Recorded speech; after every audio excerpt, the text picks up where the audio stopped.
Welcome to my channel mga loads. Ngayon pag-usapan natin kung bakit tayo nalalagasan ng mga subscriber. Kaya tapusin mo ang video na to para malaman mo. Nakakaranas ka ba ng pag-alaga ng subscribers mo? O yung tipong maghapon ka nakababad sa mga LS, pero ang ending, nalalagasan ka pa rin? O yung tipong maghapon kang nakikipag-VLS sa mga YouTuber, pero pagising mo ng umaga, nalalagasan ka pa rin? So, panoodin mo tong video na to kasi ibibigay ko dito yung mga ginawa ko at hindi ko ginawa kung bakit naiwasan ko ang mga ganitong paglalagas ng subscribers.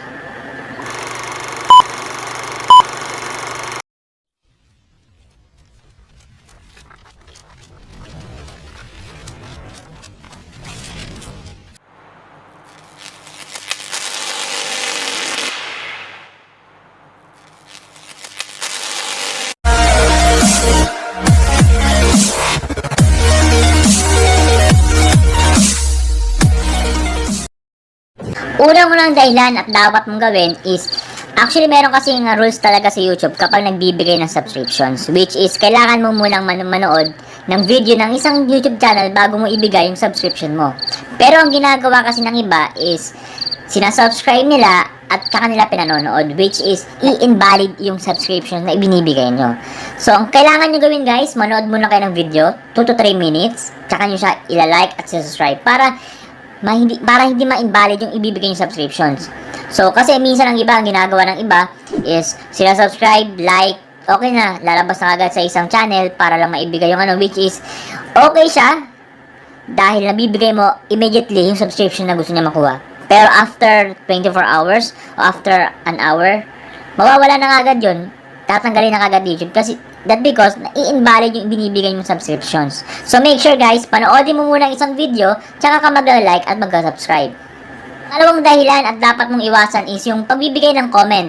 Kapag ikaw ay nagbibigay ng subscription sa isang channel, make sure na kapag magbibigay ka ng comment, kung gusto mo mag-comment sa isang video niya na sinubscribe mo yon, make sure na related sa videos. Kasi minsan ang nangyayari, nakikipag-sub to sub ka, tapos ang binibigay mo naman ng comment sa isang video is hindi naman related dun sa video na yon. I give you an example. Kunyari, ang video ko is about cooking.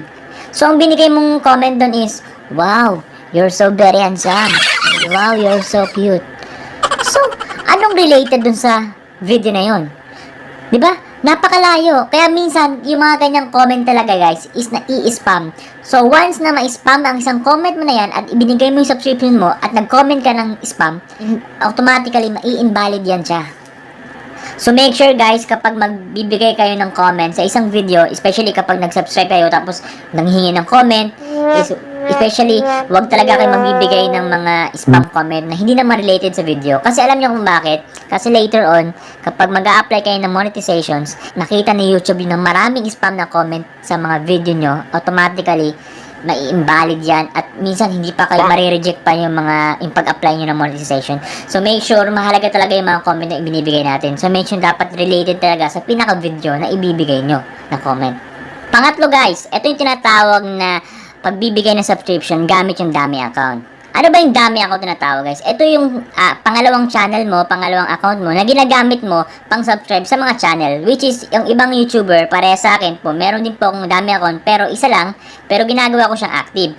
Kasi yung ibang YouTuber, meron siyang 5-10 active dummy account pero hindi naman active. Paano ba mako-consider na active ang isang dummy account? Which is, meron siyang video, yung account na yon at meron din siyang subscribers. Kahit hindi ganun karaming subscribers o kahit hindi ganun video, basta meron siya at ina-uploadan nila, walang problema yon. Pwede nyo gamitin yung pangbigay ng subscription. Kasi ang ending kasi nangyayari, kapag yun ang ginamit nyo, kunyari meron kayong 5 dummy account na hindi naman active, tapos yun ang ibinigay yung subscription sa isang YouTube channel na ka-BLS nyo, kasub-to-sub nyo, ang ending guys, after 24 hours na validating ni YouTube, kapag nakita niya hindi active yung pumasok kayo na subscription, is i-invalid yun automatically.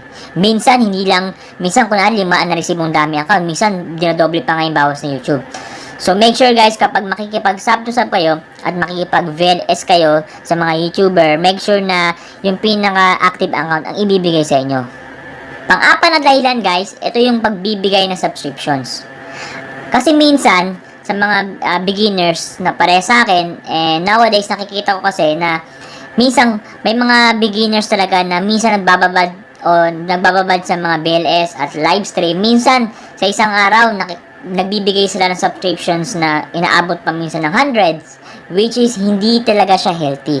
Kasi alam nyo guys, ang pinaka maximum talaga na para maging organic yung subscriptions na maibibigay nyo sa isang channel is 50 to 60 subscriptions lamang ang pwede nyo maibigay sa isang araw. Kapag sumobra dyan, mai-spam na yung account nyo, which is mababawasan kayo ng subscribers. Meron man kayo ma-receive, kasi minsan kinari, sa isang araw papasok kayo sa 3 live stream. Yung lahat ng live stream na yun is total 150 ka YouTube channel ang ibibigay yung subscriptions. So, ang ending niyan guys, kunyari makukuha nyo lang yun is 100 subscriptions sa isang araw. Ang ending nyo guys, minsan kalahati lang kalahati lang mapasok doon. The rest, mababawas na yan. Minsan na araw-araw pang babawasan. Kasi nai-spam yung pinaka-channel nyo. So, make sure guys, magli-limits talaga kayo. May limits talaga kapag magbibigay ng subscription. Kung tutusin, pwede nga dapat 30 to 40 subscription na maibigay sa isang araw. Okay na yun guys. Kasi kapag sumobra minsan doon, is minsan i-spam at nai-invalid din yung binibigay nyo subscription at nababawasan din kayo. So, make sure, bigyan nyo na limits yung sarili nyo guys. Kasi sayang naman yung pagod nyo. Tapos, ang ending, mababawasan naman kayo. Panglima guys, yung pag-clear na notification sa YouTube Studio. At paglilinis ng mga comments. So, kung nakikita nyo na yan sa screen na yan guys, yan. Kailangan guys, ganyan ang gagawin nyo. Kapag papasok kayo sa isang live stream at makikipag-sub to sub kayo, make sure, always clear your notification. Kasi malaking tulong yan para hindi kayo mabawasan. And especially sa mga comment na nangyayari. Kasi minsan, kapag sa isang araw may mga comment kayo na spam at mga notification at hindi nyo kiniklear yan, automatically, kinabukasan, mababawasan talaga ng subscribers. So, make sure yan, gayahin nyo yung nasa screen kanina, o ngayon, nakikita nyo na yan. Gayahin nyo yan guys, punta kayo sa YouTube Studio, at i-clear nyo lagi yung notification nyo para maiwasan yung pagbabawas. So, I hope guys na gusto nyo tong video na to at meron kayo nakuha idea sa video na to. Kung nagustuhan nyo, please don't forget to like and share this video. And don't forget to subscribe to my channel. Hit the notification bell para maging updated ka sa mga videos ko.